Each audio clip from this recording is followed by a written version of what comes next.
Okay, boom. We're in. Hello everyone, Permanently here, and I'm back with an absolute banger right now.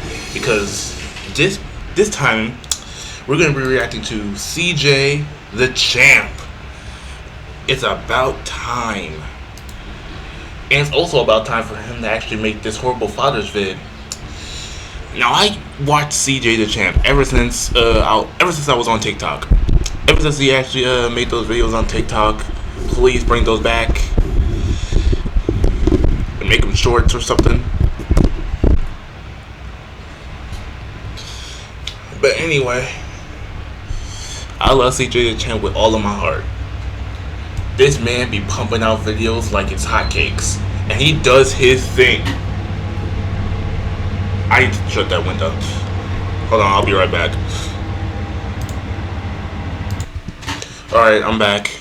I probably did not unmute this mic, so I'm just going to say it once again, just in case. Hello everyone, Permanently here, and I'm back with an absolute banger, because today we're going to react to CJ the Champ. But let's get right into it. Lead at the fatherless, and I'm on to the next, and I ain't looking back when I leave. Dads, they're either great and support their kids, and they are mostly there to protect and guide their child down the right path, to make sure they can have the best life they can possibly have. Facts. Or they're an absolute deadbeat bum-ass nigga who hates their kids and should have never had the right to reproduce. And when it comes to anime, I don't know what it is, but 99% these niggas can't raise a kid for shit. It's like they're allergic to being a good dad. So today I got a whole different video. Today we're taking a deep dive and taking a look at some of the worst fathers in anime history, with an honorable mention, because if I'm talking about bad dads in just animation, period, this motherfucker is gonna make the cut every single time. So we're gonna start from the top, and the lower we go, the worse they will get. It's like we're simulating heaven for how much hell these fathers put their kids through. So without further ado, first up on the chopping block, good old Jing. Now we're starting off with Jing because everybody else on this list is 10 times worse than him. But it doesn't change the fact that this man Jing is the king of the deadbeats. Like, when it comes to deadbeat dads in anime, Jing is easily the first that everybody thinks about. And I mean, the evidence is there. I mean, we all know the running joke. This man dropped his son off at his cousin's house and named him Gone. Because that nigga was gone the next day. This man is a stereotypical dad that went to go get milk and never came back. Bro really dropped off a whole baby and a child support bill on Mito because he knew he wasn't trying to pay that shit. And I ain't gonna lie, if G was my dad, I really hate this nigga. Because if he passed this zag ass hairline to me, boy, I'd be sick. I remember that line from TikTok. Ziggity zag. Because if he passes zag ass hairline down to me, boy, I'd be sick. This man deserves an absolute worst for making his son inherit this shit. But besides all this man didn't come to see his son or contact him for 12 whole years. The only stuff he left for home was a cassette tape, a rusty ring, and a memory card for a PlayStation off of Craigslist, or a game that he created that you could die at. I kid you not, that a nigga deadass left a message on a cassette tape that said, "Hey, sport. So, you wanna find me? Well, I don't wanna see you, little nigga. Right. In fact, don't even chase me, little nigga. I'm gonna be so real with you. But if you do become a hunter, then beat this game that I made called Greed Island. It's basically Sword Art Online. So that means, don't die in that bitch." Oh, Jesus! I think somebody just died. But, you'll be fine. Anyways, you beat that, then I'll maybe finally talk to you. Well, good luck, sport.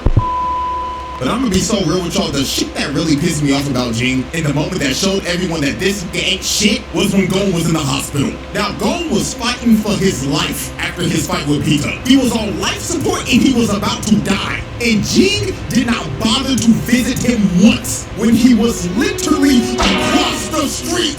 Not even a 5-minute walk. The lazy bastard. No, I did not watch this part because I actually just completely stopped watching Hunter x Hunter because I just focused on cartoons. Didn't even want to go to the hospital to see his son that could have died. Like I'm telling y'all, when Leorio called this man out in front of everybody, it was pure satisfaction. Bro got on the mic. Leorio's the GOAT. I got a question for Mr. Jing. Hey yo, why haven't you gone to visit your son, you bum ass nigga? You deadbeat musty drinks your ass bitch. You can answer a question for people you don't even know. Meanwhile, your own flesh and blood is about to die. So answer the question, hoe ass nigga, why have you not gone to see your son?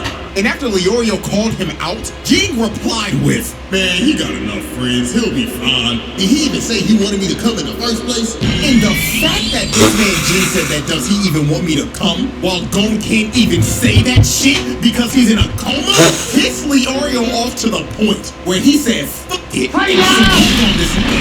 Literally out of his seat with a Shoryuken.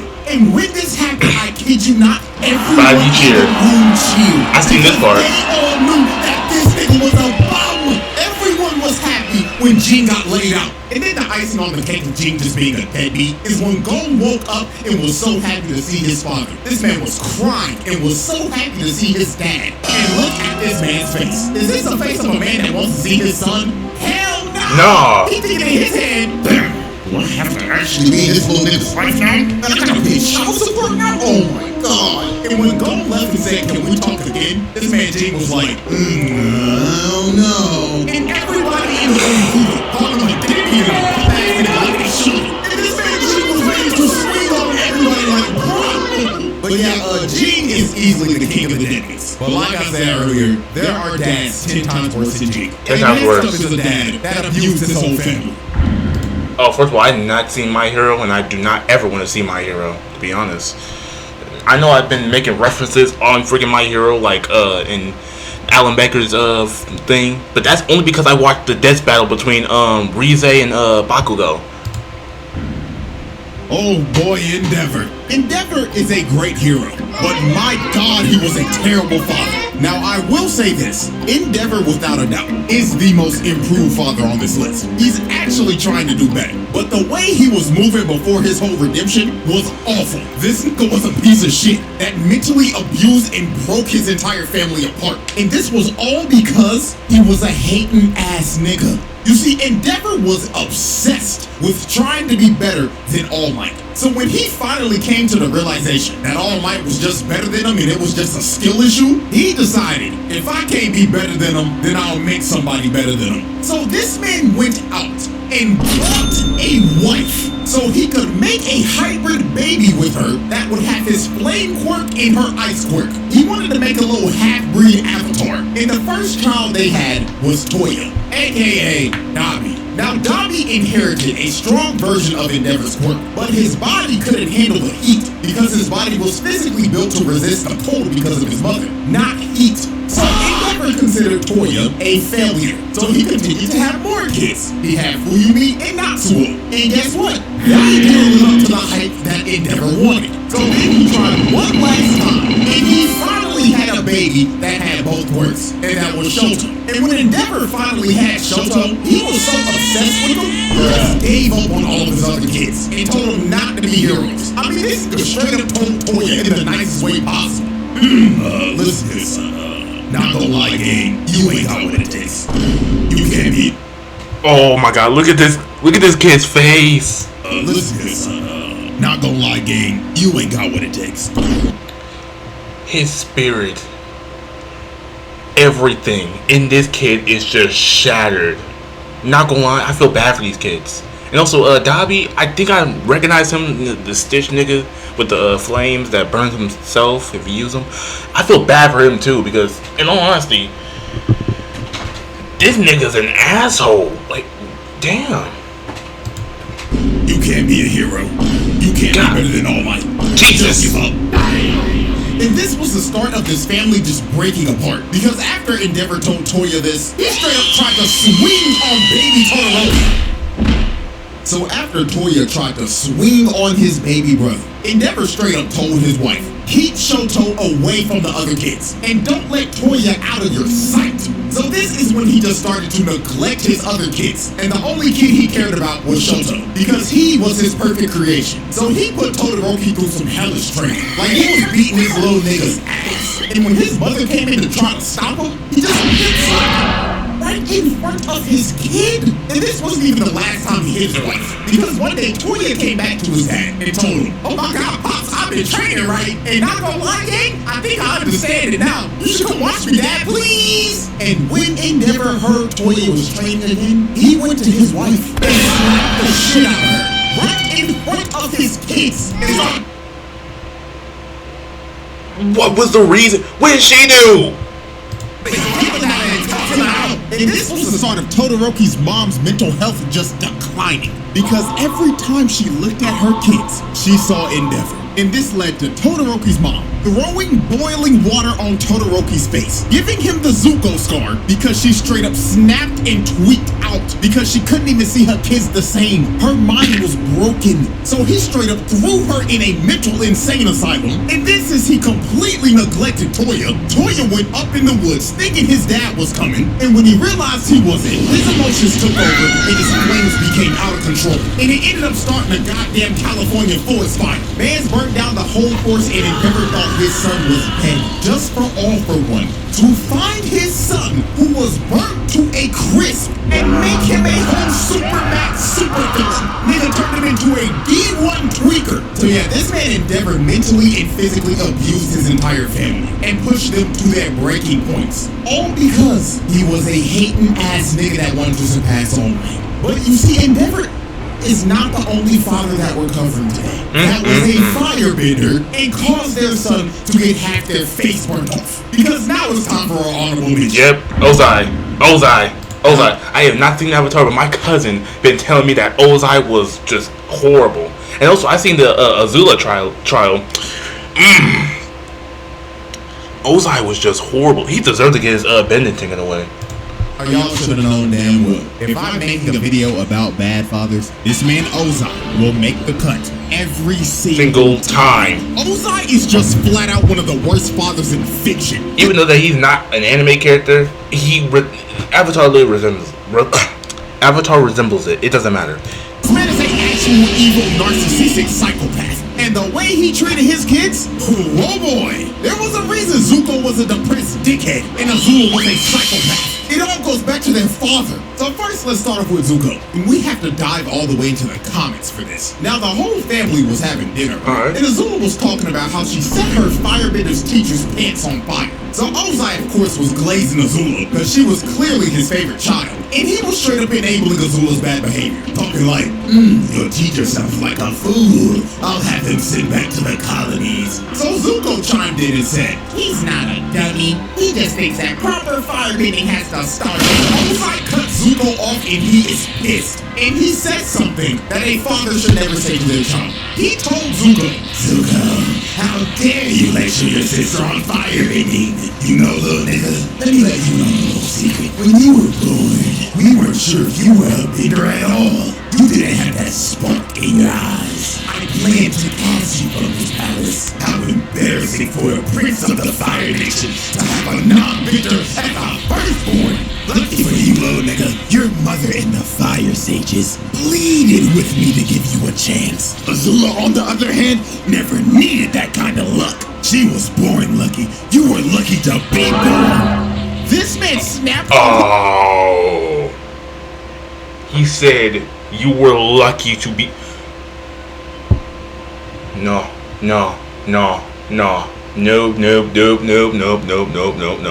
He is the worst father. Oh my goodness.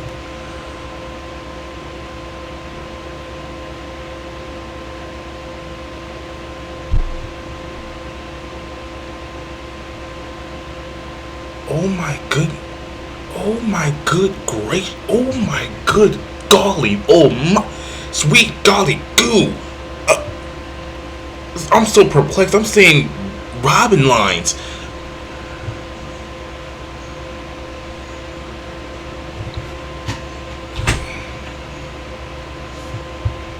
You were lucky to be born. Oh my goodness. Oh my goodness. Oh my goodness. Oh my goodness. I can see why they made this into a comic. This would not slide on Nickelodeon. Nowadays, it would not slide with Nickelodeon. It would not slide at all. If he actually stepped down to live action, it wouldn't slide on Netflix either. Oh my goodness. He was born lucky. You were lucky to be born. This man snapped on his child at the dinner table, bro. He basically told Zuko that he ain't shit. And you were lucky that I felt like blowing your mama's back out to make you. But it just keeps on. That's what he basically said, yes. That's what he straight up said. Yes. Getting worse from here, bro. Because the next awful thing he did to Zuko was, of course, the Acme Kai. So this all started in a war meeting. So this one general came up with a plan that would have an entire division of new Fire Nation recruits be used as bait to distract the Earth Kingdom's forces so a better division could attack from the rear. Now obviously this plan is terrible because they're literally throwing new recruits out there to die. So Zuko spoke up and said that this plan was straight garbage and you're sacrificing and betraying loyal soldiers of the Fire Nation. And when he said this, all the generals just stopped and looked at this nigga because Zuko spoke out of line when he wasn't supposed to. So Ozai saw this as disrespect to the general, and the only way to settle this was an Agni Kai. So Zuko thought that he was going to be dueling the general. But when Zuko turned around and saw his opponent, it wasn't the general. It was Ozai. It was his dad. Ozai thought that it was disrespectful to him because Zuko ran his mouth in his war chambers. So Zuko was pleading to his dad like, "Dad, please, I'm sorry. I didn't mean it as disrespect." But Ozai was like, "Stand and fight, Rick Zuko. Don't be a bitch. Stand up and fight for your honor." So Zuko refused to fight Ozai, and Ozai proceeded to burn half of his face off in front of a live crowd. And then after he gave Zuko his scar, he banished him and forced him to have this ugly as a bald ponytail that nobody should ever be forced to have, and told him, "Don't come back till you find the Avatar, who has been missing for over 112 years." Ozai was basically telling him, "Don't ever come back, little nigga. And the only way you're coming back is if by the grace of God you get lucky to find a little bald nigga that has been frozen for over a century." Now let's move on to Azula. Ozai made Azula do all of his... Now, I already seen like the Azula trial, but let's just see it again. This man just sat on his throne the entire series and sent his 14-year-old daughter to take over the entire Earth Kingdom while he just sat there and didn't do shit. Then he took... Hold on. What did he say? To take over the entire Earth Kingdom while he just sat there... Why is he ore farming? And didn't do shit. Then he took Azula's plan for Sozin's comet that she made and straight up left her out of it. Nigga said, "You can stay here and be Fire Lord while I go burn the world." And when he left his daughter to be Fire Lord, she went off the deep end and spiraled into madness while this nigga was having the time of his life burning the entire world. Ozai, without a doubt, is one of the worst fathers of all time. The fourth Kazekage is easily the worst dad in the Naruto series. I haven't seen Naruto. And is just flat out one of the worst dads in anime history. This motherfucker ain't shit. He had Gar living one of the worst childhoods of all time. Nigga had his son depressed 24/7 and made him start his emo phase at the age of 6. Like, there was no wonder Gar was a uncontrollable D1 crash out in the first part of Naruto. It's because his dad ain't shit and he tried to make him a weapon of mass destruction as a baby. You see, Rasa did some shit. You see, the Hidden Saiyan was struggling financially. These niggas were broke and they were in desperate purpose of sealing the world.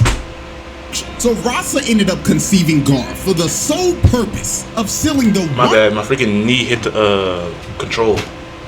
Tailed beast inside of his unborn child, so he could make him a Jinchuriki and weaponize him. Now, since Rasa tried to seal a tailed beast inside of his unborn child, this ended up leading up to Gar's mother dying in childbirth. So off the rip, not even a day into the world, Gar was made a weapon of mass destruction and lost his mother fresh out the womb because of his father. The little nigga was set up for a life of hell, and Rasa knew this shit. I mean, Gar couldn't even sleep because Shikaku was always whispering to him, "Yeah, little nigga, fall asleep, I dare you. The moment you go night-night, I'm taking over your body and I'm blowing this bitch up.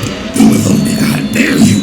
And of course, since he was Agent Jinchuriki, just like Naruto, everybody in the village was scared of him and stayed away from him. And Rasa let it happen. He didn't do shit about it. He just let them ostracize his son. And bro, he did not let Gar have fun at all. This man was the no fun police. He would play outside with Tamari and Kankuro, right? And they were just doing normal things. They were just building sand castles and shit and just having a blast. But then here came Mr. My Son Can't Have No Happiness. His bum ass didn't even say a word to him. All he did was look at Tamari and Kankuro and shake his head. No, stop playing with that nigga. Even though he's your little brother, get away from that freak. So Rasa didn't even allow Gar to play with his siblings. He just straight up neglected them and wanted them to be alone 24/7. But you see, the absolute worst thing Rasa ever did to Gar was making the only person that cared about him try to kill him. You see, Gar had a great relationship with Yashimaru. He was his caretaker and also his uncle, and he deeply cared about Gar. He was the only person that showed him any type of love in his life. So guess what this Rasa did? He told Yashimaru, "Yo, twin, I want to test my 6-year-old son to see if he'll crash out or not. So do me a favor and go try to assassinate that little nigga. And also tell that little nigga that his mother never loved him. I want to see if he'll go berserk. And if he does, he's a failure of a Jinchuriki." So this nigga sent Gar's uncle to try to assassinate him. So when Yashimaru pulled up on Gar, he had on a mask covering up his identity, so Gar didn't know who it was. So Gar immediately grabbed him and crushed him like a bug. So after Gar swatted him like a fly, he went over to his body and saw that it was Yashimaru. And Gar was sick to his stomach because he basically just murdered the only person that cared about him. And the only person that cared about him just tried to assassinate him. And with Yashimaru's last breath of life, he has to lie and tell Gar because Rasa's watching this shit. Gara, I was ordered to kill you by your father. And deep in my heart, I always hated you, Gara. And you know who also hated you? Yo mama, nigga. So Shikaku took over and Gar ended up going berserk. And Rasa watching this the whole time is like, looks like the child is a failure. My son is fucking useless to me now. Like, you dumbass nigga. Bro really expected a 6-year-old to somehow control his emotions and not go berserk after his uncle came and tried to assassinate him, then told him in his dying breath that he always hated him and his mama hated him too. Like, nigga, how did you expect anything different? The fourth... Right? How does that click in your brain? He's a 6-year-old, nigga. Of course he's gonna crash out. Especially if he has a whole ass monster in his body. You don't think, I don't know, maybe. I swear, these niggas make 0 sense. My God. This is the reason why I always have to tell some people, never recreate the things that you see in media, fiction, cartoons, anime, or anything that is just straight up fake. Kase was a brain-dead idiot. And I ain't gonna lie, I can't believe I'm about to say this, but shouts out Orochimaru for sliding this nigga out. It is the most noble deed he did in the entire series. Because Rasa had to go. This motherfucker wasn't shit. Now, when it comes to who's the biggest sack of shit in One Piece, obviously, you know, you got the Celestial Dragon and everything. But right under them is this motherfucker Judge. This man had... Oh, Sanji's dad! And Sanji living in hell. All because he was a normal human being. You see, Judge wanted all of his kids to be perfect weapons for Jarma 66. And he went to the lengths of genetically altering his kids to the point where they would lack any type of sympathy. He wanted them to be emotionless weapons because Judge was a warmonger who terrorized the North Blue and wanted to conquer all of it to restore the German Empire to its rightful glory. Now, Sanji was the oddball of the family because he actually had emotions and was just a regular human because of his mother. Because when she was pregnant, she took a drug to try to stop the genetic mutation that Judge was trying to do to their kids. Now, this made her bedridden and she ended up dying because of this. this, and it only worked for Sanji. His other 3 brothers were some emotionless dickheads because of the genetic mutation. So Judge put all of his kids through intense training, and during this training, Sanji always fell behind. So when Sanji was basically failing every single training exercise, Judge became disgusted with Sanji. He was so disgusted with this little nigga that he would let his other brothers beat the shit out of him, and he wouldn't do anything about it. Sanji would cry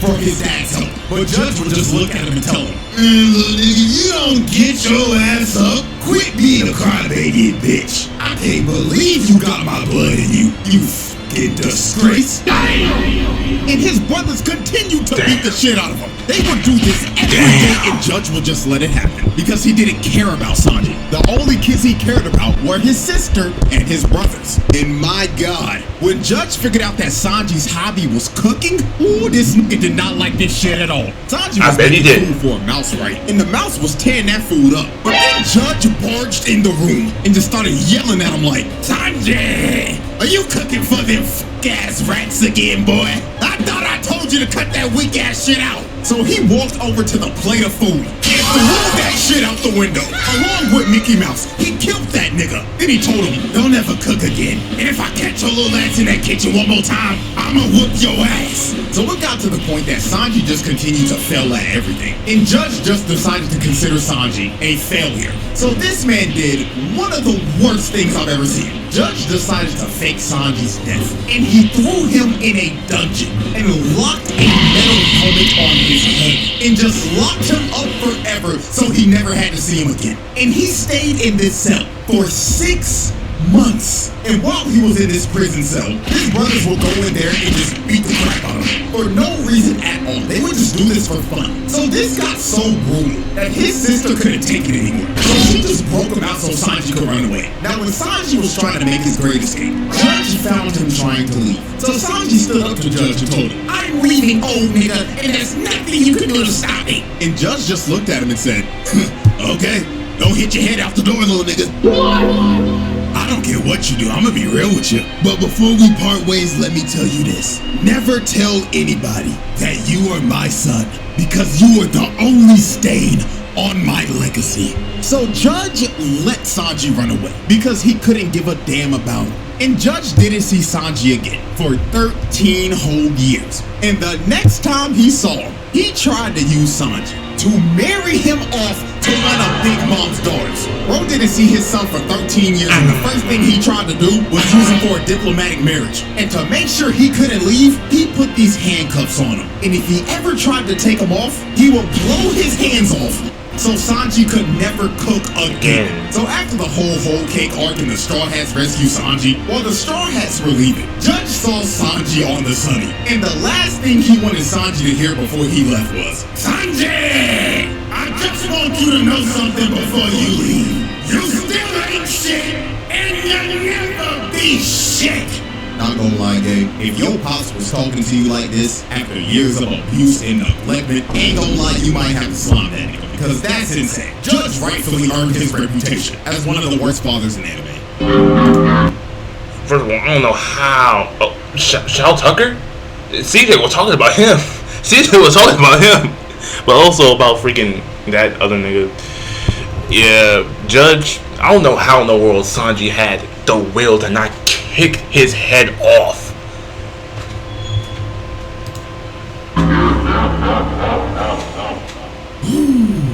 Oh boy. Ladies and gentlemen, we've reached the final father we will be covering today. And this motherfucker Shao Tucker is arguably the top one. Hold up, I'll be right back.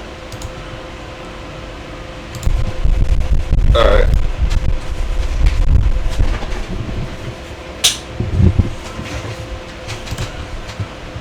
First father in anime history. In my personal opinion, he's the worst. Now, if you've never seen Full Metal Alchemist and you don't know who this nigga is, I'm warning you right now. This shit is about to get dark.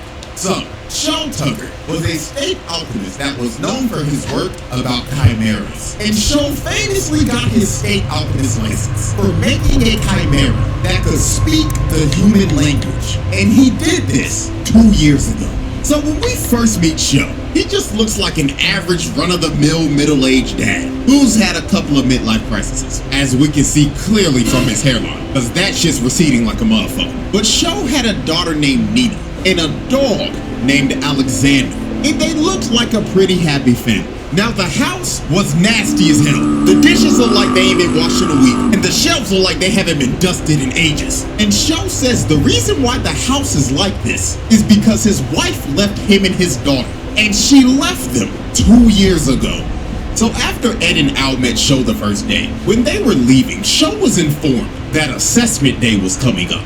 And assessment day is an evaluation to see if you can keep your state alchemist license or not. And last assessment day, Sho bladed Ed. That nigga failed. So this next one coming up was make or break for Sho. Because if he did ass on this next test, he would lose his state alchemist license. So the next day Ed and Al came over, they came and played with Nina and Alexander. Cause Nina was sad because her dad was locked up in the lab the whole day. Cause he was contemplating what could he possibly do to pass the next evaluation day and not get fired. So Sho came up with one of the most sick, vile, disgusting, Yep. I heard about this.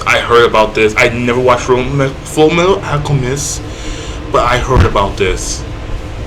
And I'm pretty sure you guys heard about it too. Disturbing ideas ever. When Ed and Al left on the second day, this nigga told Nina, "Hey Nina, I've got a great idea. Do you want to play with Daddy tomorrow?" And of course Nina was happy because she was finally gonna get time to spend time with her dad. But this was not gonna be fun father-daughter time like Nina thought she was about to have. No, because the time she was about to spend with her father was about to change her life forever. So Ed and Al come back on the third day. So when they first came in the house, nobody was there to greet them. So they decided to look around to see if they could find anybody. So they went down to the laboratory, and they found Sho in there with some type of creature. So Sho greets them and tells them, "Boys, I've finally done it. I've made a chimera that can speak and understand the human language." So at first, Ed and Al were happy for him because this looked like the scientific breakthrough that Sho needed to pass evaluation day. So Sho told the chimera to introduce yourself to Ed. So the chimera started speaking to Ed, saying, "That person, Edward. That person, Edward."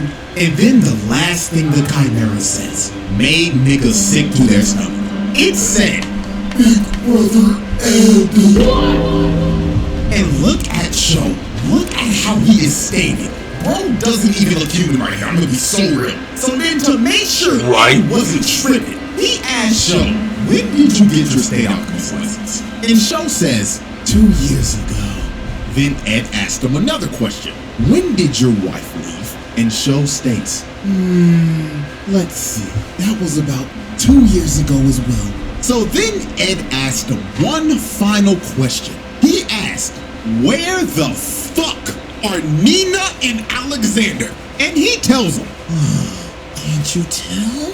They're in this room with us right now." Oh my goodness! And it all clicked from there.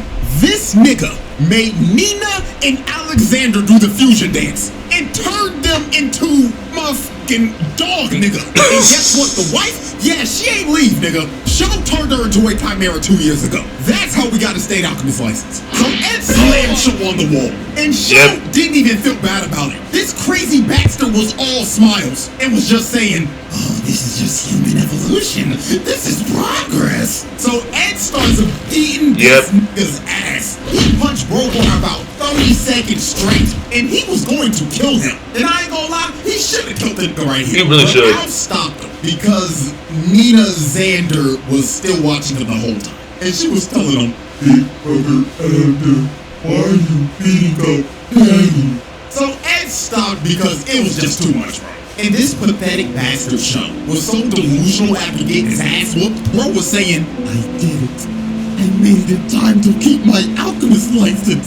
Dude didn't even care about his daughter or the sick ass shit that he just did. All he cared about was keeping his status as a state alchemist. So obviously they arrest this sick ass nigga and put his bitch ass on house arrest. And while he was locked up in his house, Scar broke in. So he walked up the show and did what needed to be done. He gripped his ugly ass man by the face and electrocuted him, sending his ass to the bottomless pits of hell. And then after he boomed show, Scar just decided the best thing for Nina was to just put out a misery. So he kills the fusion of Nina Xander. But yeah, man, this man's show was a sick nigga. He turned his wife into a chimera, then made his daughter and the dog do the fusion dance. Like, there was a reason this man is universally agreed upon as the worst father in anime history. Well, ladies and gentlemen, that was a showcase of some of the worst dads in anime history. And if you're wondering, well, CJ, what about all these other horrible, deadbeat, sick-ass niggas? Don't worry, I got you. I got a whole other 6-man lineup ready to fire off. So if y'all down, we'll run this back after, like, the next trial or something. But with that being said, hope y'all enjoyed. And for all my dads and future dads out there, keep doing what you're doing, and don't be like these niggas.